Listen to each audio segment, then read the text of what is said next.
বিসমিল্লাহ ওয়াসসালাতু ওয়াসসালামু আলা রাসূলিল্লাহ আম্মা বা'দ।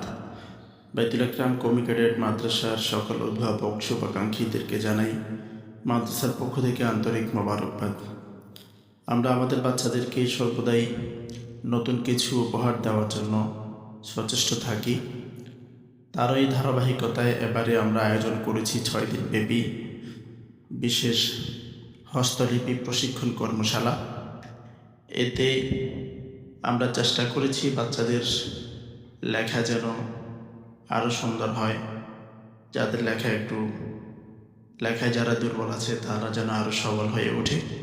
যারা গুরুত্বের সাথে এই প্রশিক্ষণ কর্মশালায় অংশগ্রহণ করেছে আলহামদুলিল্লাহ আমরা বলতে পারি, এবং শিক্ষকগণ সেটি পর্যবেক্ষণ করেছেন যে তাদের লেখা অনেকটাই পরিবর্তন হয়েছে। কোর্স পরিচালনায় ছিলেন আমাদের মাদ্রাসার শিক্ষক মাওলানা আবদুল্লাহ শফিক এবং মাওলানা মুশাহিদুল ইসলাম। আল্লাহ পাক ওনাদেরকে উত্তম বিনিময় নসিব করুন। সকল শিক্ষার্থীর শুভকামনা করে এবং সকলের কাছে দোয়া চাচ্ছি আমাদের মাদ্রাসার ছাত্রদের জন্য। আসসালামু আলাইকুম ওয়া রাহমাতুল্লাহ।